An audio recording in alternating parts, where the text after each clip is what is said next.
Achamos que somos os senhores da cidade, mas ela que nos domina, é ela que nos habita. Não como um destino inexorável, mas a cidade, o território, sempre deixa marcas no sujeito. Essas marcas que o sujeito vai levar a partir de uma determinada pertença a um determinado lugar.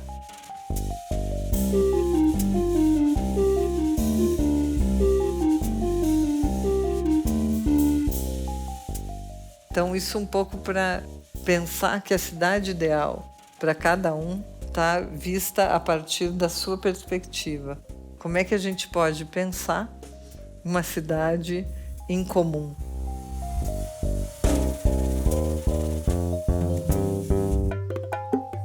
Eu cresci nesse espaço aqui que vocês estão vendo.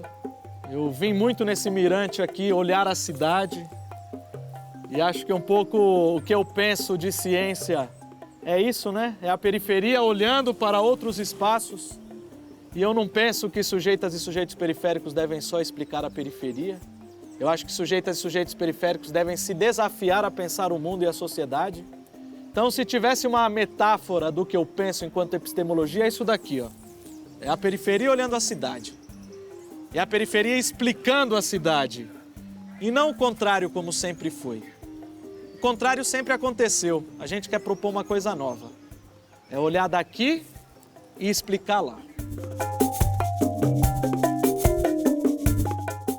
Por mais potentes que possam ser o poder econômico e o poder político, é muito interessante de notar que eles não são os responsáveis maiores da definição da forma das cidades em escala planetária.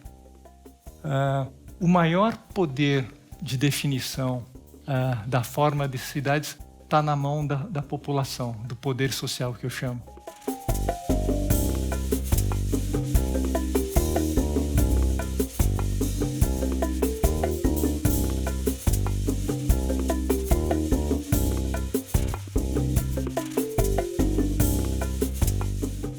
É a população, a grande massa populacional, que se vincula de forma mais ou menos formal a mercados e a governos, que constrói as chamadas cidades informais. E as cidades informais, elas respondem pela grande parcela do território das cidades.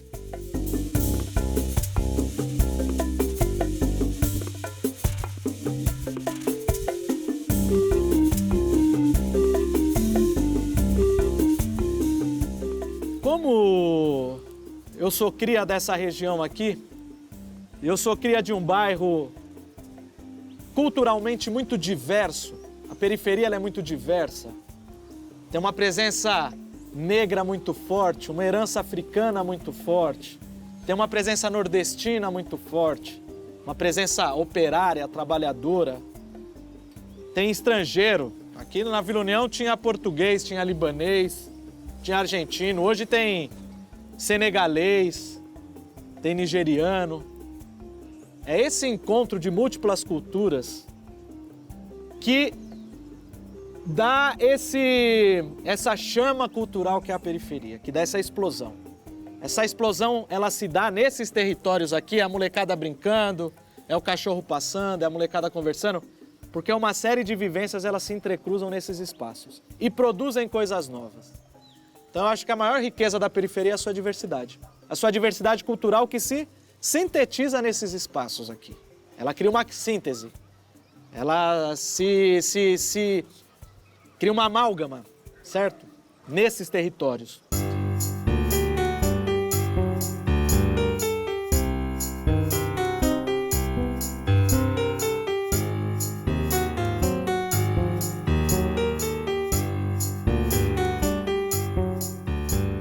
A gente conseguiu transformar em que era aparente fracasso, que era meu lugar periférico, meu lugar favelado, meu lugar nordestino, negro, em efetivamente potência. E a favela se tornou uma invenção potente para os pobres garantirem seu direito à cidade. Então o pobre não invade a cidade. A cidade é que oferece condições básicas de produção da existência e ele simplesmente é obrigado a se colocar na posição contra o Estado e contra o mercado, que também não oferecia opções, de construir seu direito à moradia.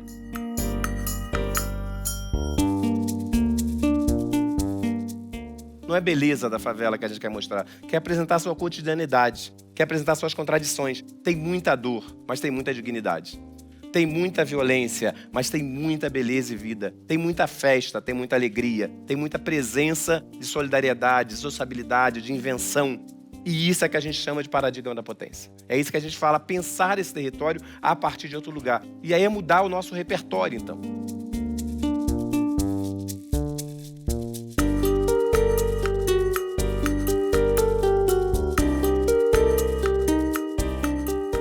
Porque quando um moleque da favela se encontra com um moleque do bairro de classe média e fala, pô, nós só temos as mesmas coisas. Nós gostamos de mesmas coisas comuns, nós temos os mesmos desejos, vontades, só temos repertório talvez diferentes em alguns níveis. Mas esse encontro é lindo e nos humaniza.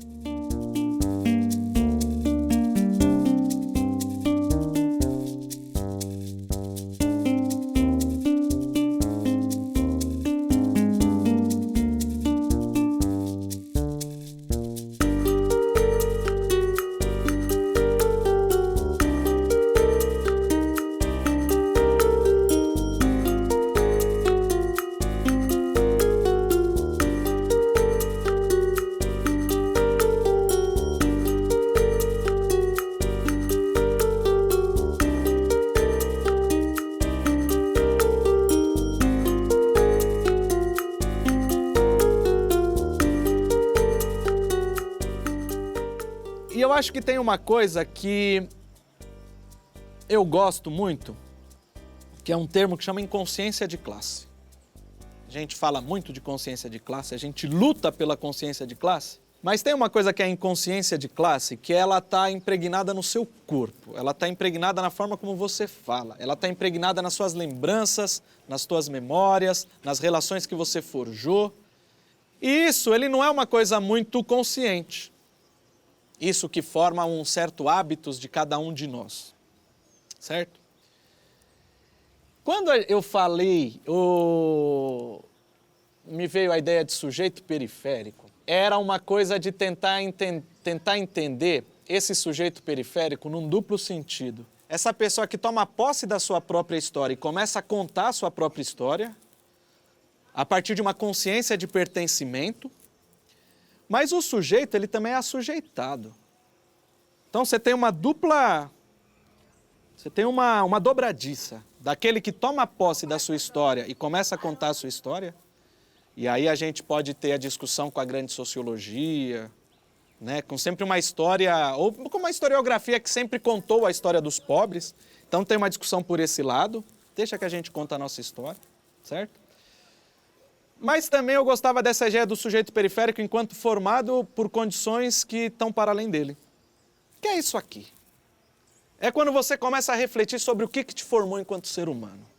E como que o território ele incide nessa sua formação. O que é a casa, o que é a rua, o que é morar no apartamento, o que é morar num bairro central que passa um monte de carro, onde as relações são de outro tipo, de outra forma, até com outros acessos, né? E num determinado momento, ali para a década de 90, a partir da década de 90, eu acho que as periferias urbanas elas começam a sistematizar a sua história. E aí, quando eu trabalhei com esse conceito na tese, né, sujeitas e sujeitos periféricos, era um pouco uma geração que começa a sistematizar a sua história. Eu hoje prefiro definir como sendo um momento da periferia de São Paulo, a partir da década de 90, onde por uma série de fatores as pessoas elas começam a utilizar mais a pertença na periferia para se definir. Tinha todo um trabalho de vamos sair desse buraco que a quebrada se meteu, né? E a quebrada foi encontrando soluções, pela cultura, pela autoestima, pela mobilização, pelas diferentes formas de se mobilizar, né? Que continuam existindo e que tem hoje em dia. O Brown fala isso numa entrevista bem recente. Ele fala o seguinte, a molecada de hoje em dia, ela gosta mais de si do que a gente se gostava na nossa época. É interessante a perspectiva dele. Mas aí eu faço uma provocação para a nossa geração. Subjetivamente, a gente está mais fortalecido, mas objetivamente a gente está mais ferrado. Porque não dá também para a gente dar de barato. A gente tem uma pandemia que mata 1.200 pessoas por dia e a maioria são moradoras de periferia, a maioria são negras, e a gente achar que é muito esperto, entendeu? A gente só ficar com o nosso empoderamento, entre aspas, quando concretamente a gente está muito ferrado, cara. A gente tem 14 milhões de desempregados, o genocídio aumentou, a polícia está matando mais do que estava antes. Os nossos sistemas de saúde são uma vergonha, uma vergonha. Não tem menos ônibus nas quebradas do que tinham antes. Aumentou a violência contra as mulheres, entendeu? Então, eu acho que a gente também tem que escapar das armadilhas. Beleza, a gente tem o nosso orgulho de ser da quebrada e outros orgulhos, né, que cada um reivindica o seu orgulho e aumenta a sua subjetividade, o que é bom. Eu acho que é bom que as pessoas gostem de si mesmas. Eu acho que é bom, é um salto qualitativo. Só que a gente também precisa sacar que em alguns aspectos amplos e importantes, a gente está tomando pau atrás de pau, entendeu? Pau atrás de pau. Enquanto classe trabalhadora, enquanto pobre nesse país, isso é uma derrota histórica. E a gente tem que estar bem consciente que nós tomamos pau, entendeu? Bem consciente. Para não achar que só o fortalecimento subjetivo foi legal para nós, porque objetivamente a gente está ferrado.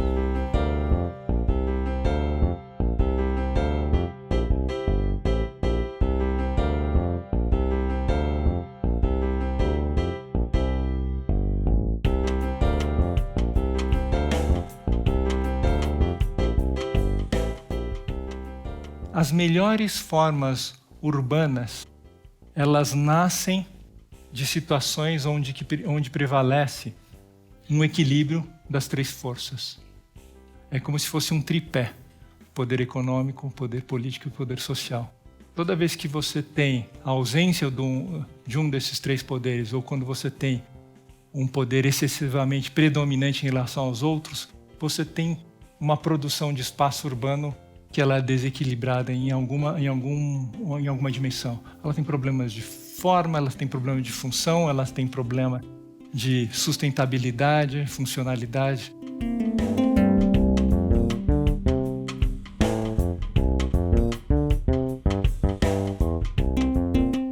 Todos os indicadores sociais, o IDH, o Índice de Vulnerabilidade Social e outros, trabalham com essa ideia de que cidade é acesso a equipamentos, serviços e consumo. E todos eles apresentam como se a favela e a periferia fosse o inferno e os bairros de classe média alta fosse o paraíso. E todos nós sabemos que isso não é a realidade da cidade. Mas mesmo assim a gente segue trabalhando nessa perspectiva. Então pensar numa nova teoria social de cidade significa pensar numa cidade que una polis e urbe. Que a gente de fato consiga trabalhar a dimensão da convivência, da construção comum, da sociabilidade que ainda existe nas periferias e favela e trabalhar o acesso digno a equipamentos, serviços e a consumo que existe nos bairros mais ricos da cidade.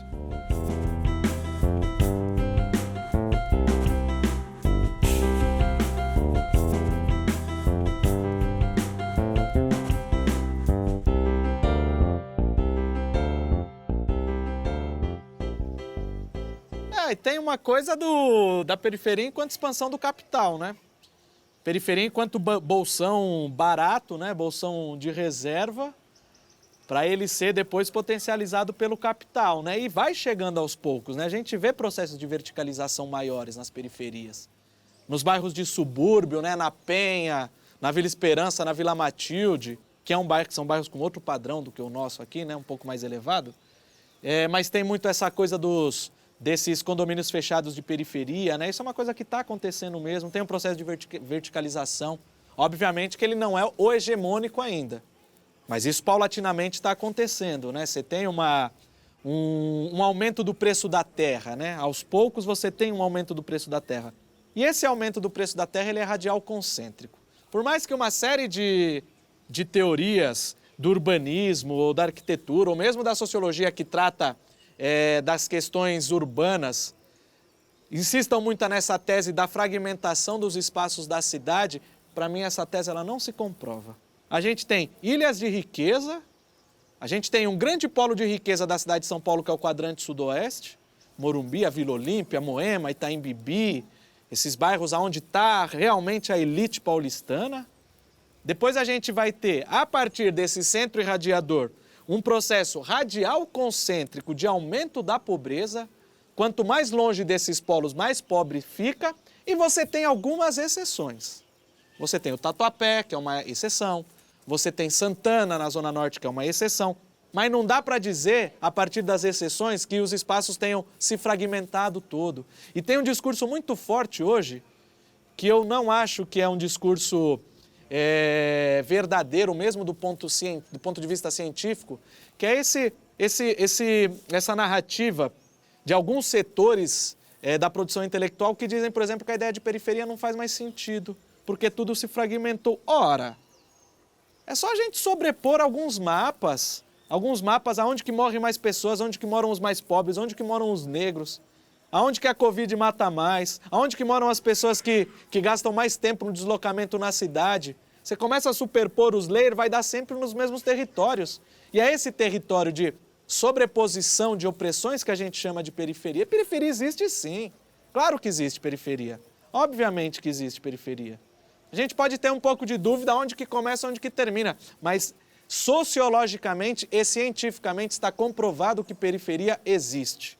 E o discurso que diz que periferia é uma categoria que já não vale mais é um discurso ideológico. É um discurso que quer negar as contradições da sociedade. É um discurso que ele vem na esteira de um pós-modernismo mal feito, que vai dizer que as grandes narrativas não servem mais. E esse discurso que as grandes narrativas não servem mais, ele vai dizer que classe social não existe mais, ele vai dizer que racismo não existe, ele vai dizer que tudo que é estrutural já não serve mais. Mas num país como o Brasil, essas estruturas elas estão bem fincadinhas, viu? Bem arraigadas. Seja no corpo das pessoas, que as pessoas pretas, elas sofrem de um racismo que é violento, que é estrutural, que é histórico. Os pobres, eles sofrem uma série de opressões pela sua condição financeira, pela sua condição econômica. As mulheres, elas sofrem muito mais opressões por conta de um machismo que é estrutural. E isso tem uma expressão também na territorialidade, no espaço da cidade. A gente só vai ter territórios de fato fragmentados quando a gente sair do capitalismo.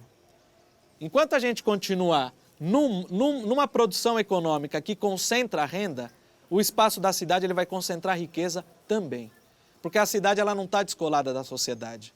A cidade ela é uma expressão da sociedade.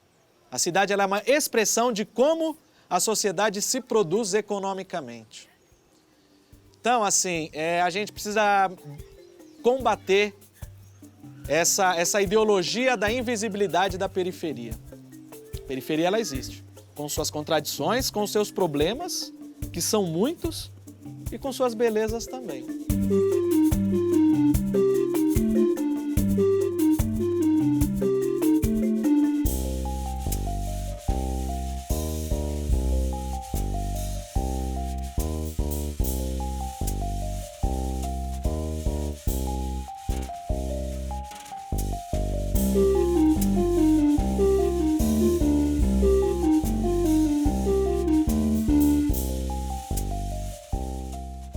Então nós temos que saber separar quando que essa lógica se torna perversa e quando que ela se torna uma possibilidade de convivência. Então reconhecer essa possibilidade de convivência é fundamental.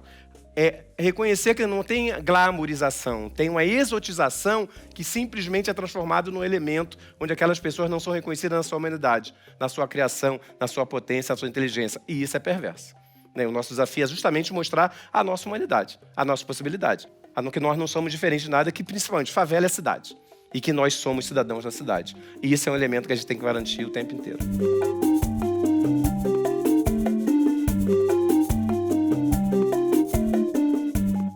Ou nós inventamos coisas novas para operar no território, ou nós não iremos dar conta.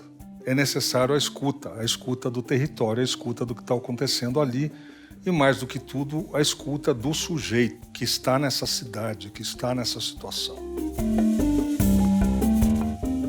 Brasil vai ser uma grande nação se a gente, cada um de nós todos juntos, formos capazes de construir uma constelação de cidades. Cidades grandes ou pequenas, mas cidades vivas, né? Com mercados dinâmicos e competitivos, com comunidades, com sociedades muito engajadas no seu território e com governos locais que sejam capazes de desenhar políticas que levem a esse equilíbrio dos três poderes. Eu acho importante a Quebrada, ela refletir sobre a sua experiência. Eu acho importante a Quebrada teorizar sobre a sua experiência. E eu acho importante também a periferia como um todo ter um projeto político em comum para conseguir superar todas as mazelas e todas as tristezas que existem nas periferias desse nosso Brasil.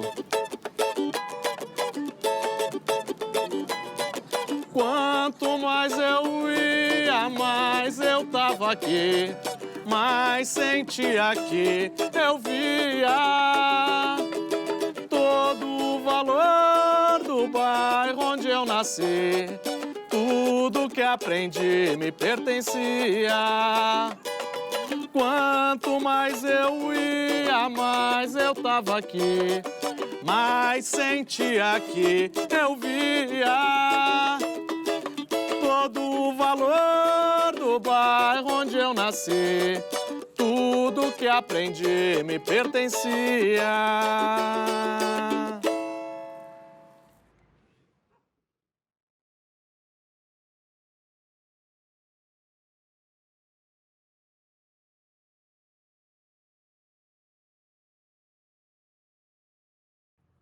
Que a favela é o mirante desse povo, a fortaleza de uma gente em união. Salve, Vila União! É isso aí, rapaziada.